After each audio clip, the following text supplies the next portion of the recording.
Hi everyone, it's Renee from Happy Cakes Bakes, and today I'm here with a tutorial to show you how to emboss a quilting pattern on your cake. You'll need a bendable piece of cardboard. I'm going to use a file folder, a ruler, a toothpick, and a veining tool. You could use a stitching wheel or even the back edge of a knife, anything to mark the lines on your cake. Okay, start by lightly marking your cake with a toothpick, and this is going to be your starting point.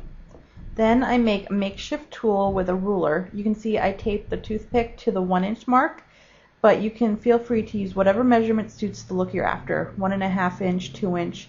Go ahead and plot it out on paper beforehand to see what measurement gives you the size squares or diamonds you're after. I'm just going to tape another toothpick to the front of the ruler to give me something to line up the first mark with.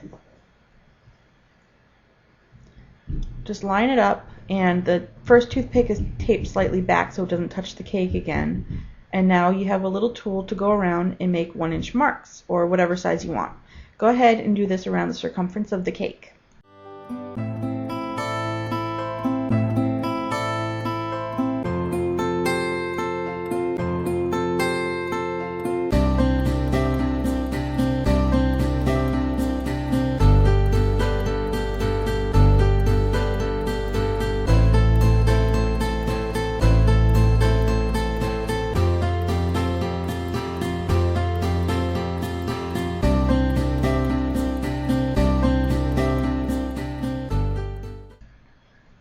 Okay, after you've made your marks all the way around the cake, we're going to switch to our bendable piece of cardboard. I'm using a manila folder, and it has an angle cut into it. The steepness of the angle will determine whether you have a more square or diamond shaped pattern. This tool is a PME tool. This is what we're going to use to do the quilting pattern. It has a stitching end and it has a veining end. I'll just quickly show you what each side does, and the one you're going to use just depends on the look you want. You don't have to use a special tool like this. You could even just use the back of a knife. Wilton makes a little stitching or cutting wheel, anything that will just emboss the pattern onto the cake.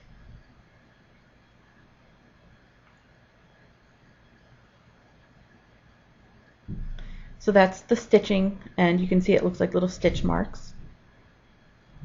And then this is the veining end, and they're just straight marks. I'm going to use the veining end. If you're using a folder like I am, you will notice that one side has a series of lines marked and the other side is smooth. You always want to make sure that the smooth side is touching the cake. You don't want to get any unwanted marks on the surface of your fondant. Now, the bottom uncut edge rests on the cake board, and then the cardboard easily bends around the round cake.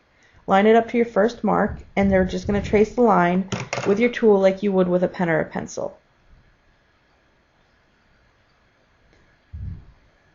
Now we're just going to do the same thing around the circumference of the cake. Just make sure you use even pressure all the way around.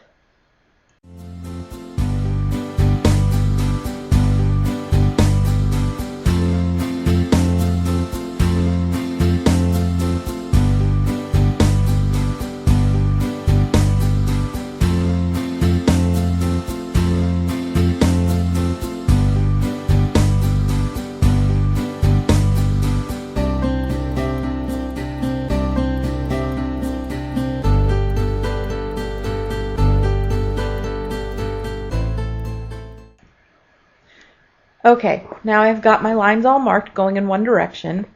Now I just have to do the lines going in the opposite direction. I'm going to fold my folder inside out because again it has those 3 lines marked at the bottom on one edge, and I don't want those touching my cake, but I need my angle to go in the other direction.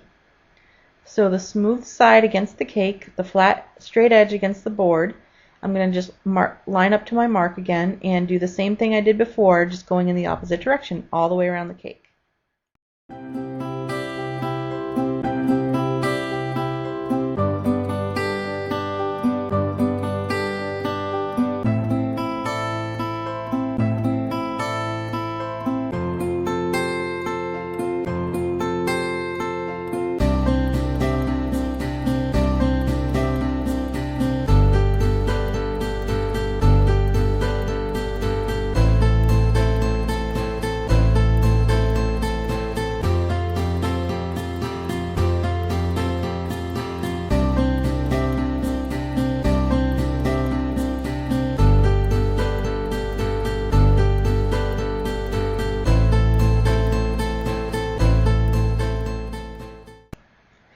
And voila, there you have your quilted pattern.